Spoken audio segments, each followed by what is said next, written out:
Hey everyone, thanks so much for tuning in.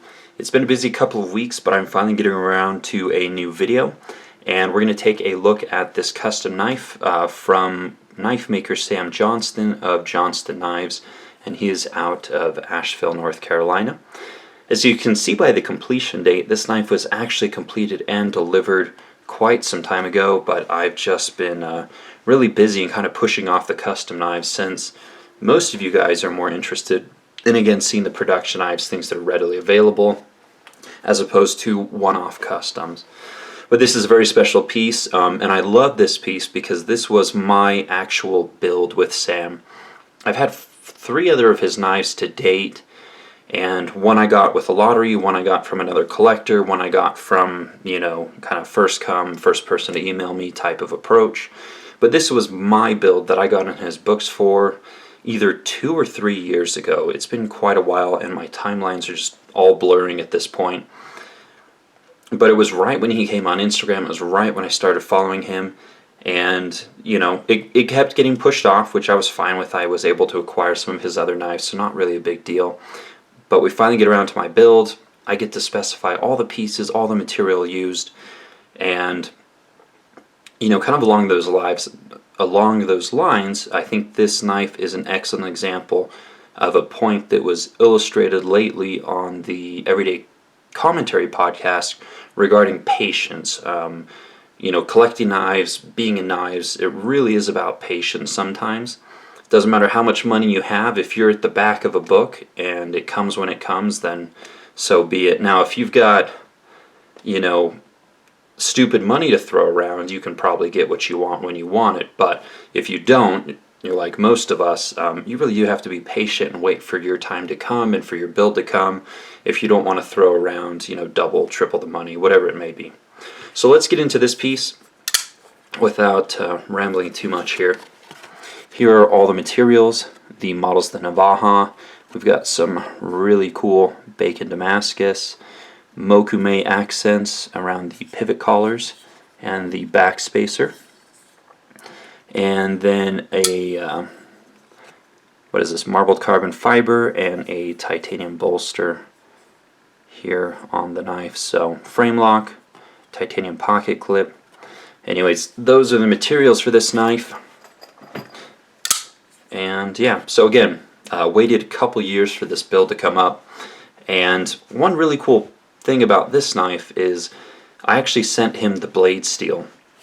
So I had I don't know how long ago, maybe it was a year ago, but I had this Spyderco Mantra that I picked up for a review, and I had a friend on Instagram reach out to me and say, hey, I really want the Mantra, would you be interested in trading it for a piece of blade steel? And I was like, what the hell am I going to do with blade steel? I was like, no, I'm not interested. I have nothing that I can do with it. And then a couple days later, the thought crossed my mind, hey, I'm on Sam's books at some point. Maybe he can do something with the steel, So I went through with the trade. They sent the steel straight to Sam, and just kind of sat there for a while. Not even sure how long. It was at least, I don't know, 6 months, a year, who knows. But he did a really cool treatment, or he ground the steel a really interesting way so that the wider spacing is here at the top as opposed to the bottom where it is on a lot of knives. So yeah, let's do a real quick size comparison. I'm not going to go through the specs. Again, it's a one-off. All of his knives are one-off, so yours could vary drastically or it could be quite similar. But I did go ahead and pick up a Spyderco Paramilitary 2 for all of you guys who kept asking. And this one is with the Flytanium scales. I'll do a video on this one maybe later this week, but I'm not sure if you can see, but they're exactly the same size, to be honest. So that is the size of the Navaja here next to the Paramilitary 2. Full size, not the Para 3. So let's take a look at some of the details. So big fan of pivot collars, and he's got a really cool heat-colored steel pivot here. Marbled carbon fiber. He went through and he either heat or anodized colored the titanium screws, kind of the same color as the pivot. Mokume backspacer with all the really cool grain structure. Some jimping here on the back. beautifully done. Not perfect, you might be able to see slight differences in there if you look really carefully, but it is a completely handmade knife, and this is one of those areas where you're going to see not quite perfection, but just about. The titanium scale, he did the same color as the screws, and it ties in with the mokume. So, and then the lock side of the pivot, again, those mokume pivot collars. Beautiful, beautiful work. So I sent him the steel. He had the rest, and came together to create what is a really unique piece. Flipping action is phenomenal. Listen to the detent sound. Ooh. And flipping action. Great sound, great feel. The flipper tab is nice and wide with some jimping. Just really comfortable to flip. Lock bar, we've got some mill or chamfering done here on the inside as well as the other side with a little bit of jimping for texture. Lock bar pressure is perfect, not too hard, not too soft, and results in incredible flipping action. So in recent, I don't know, maybe within the last 6 months, last year, Sam's work has really taken off. You have some of the more prominent collectors throwing pretty big money at his builds at this point. So again, if you want to be patient, you'll come across one of his pieces eventually for a decent price, but you're gonna have to wait a long time for that to happen. Again, this was probably a 2 or 3 year wait for me, and I don't know, it was worth it, and I want to tell you guys a kind of a brief story about Sam and why I really like him as a maker. We've been friends for a number of years, and at the last USN show, we shared a room, cut down costs, that sort of thing, for those trips. And Sam had one knife with him. He didn't have a table, but he was carrying a Navaja like this with a thumb stud. Beautiful piece. I really, really like that one. But we were getting down to go to the show in the morning, and the knife was perfect. At least I thought it was perfect. And right before we're about to walk out the door, he says, "Hey, wait a minute. I need to adjust this knife." So he takes out some tools. He takes the knife completely apart, and he adjusts the lock bar pressure just a little bit. It's just a tiny bit that he adjusted it. And I was like, "Dude, it's fine. Just leave it alone." And he adjusted it, and it was slightly better. He handed it back to me. I'm like, "Okay, that was an improvement." And I was kind of laughing at him for being a little bit anal about the piece that was just in his pocket. It wasn't for sale, but if you're walking around the show and you're a knife maker, everyone's going to say, "Hey, let me see what you've got."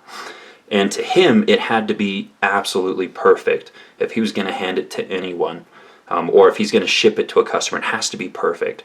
And I was kind of making fun of him for being kind of anal about it. And then I walked down to the show, and I'm walking around to various tables, amazing makers, amazing knives.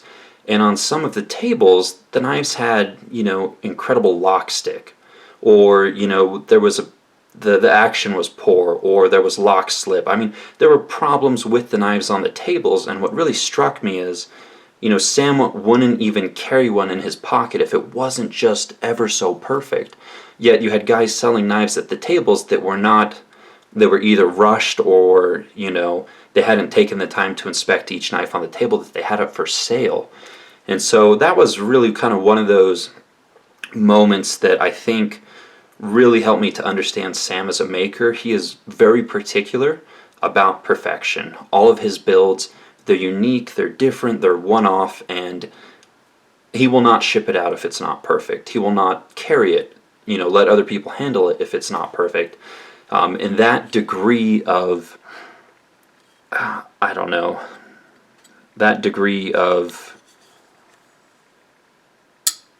can't think of the word right now. I'm tired, and I've already had 2 energy drinks. But basically what I'm trying to say is he is very particular about his pieces, and he really cares about what he puts in his customers' hands.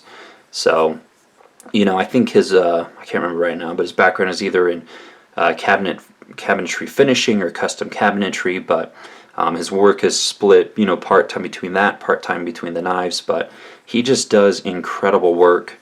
Perfect centering, perfect lockup, probably about 20-30%. It's very comfortable in the hand. It fits my hand beautifully. We've got kind of a double finger choil, and then this portion, slopes down, so it's really comfortable. All the edges have been chamfered and rounded.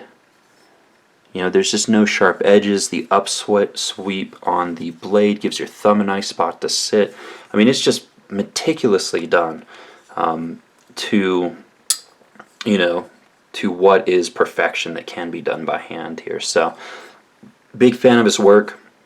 Really happy to finally have a piece that I had some input on, and I got to make it exactly the way that I like it. So if you guys aren't following him, again, I'll put the links down to his various either Instagram or Facebook, whatever, down in the description box below. But follow his work, check him out, and I hope you guys are patient enough to acquire a piece from him at some point, because it's absolutely worth it. So thanks so much for watching. You guys can always follow me on Instagram for more daily content and many more videos to come. Take care, guys.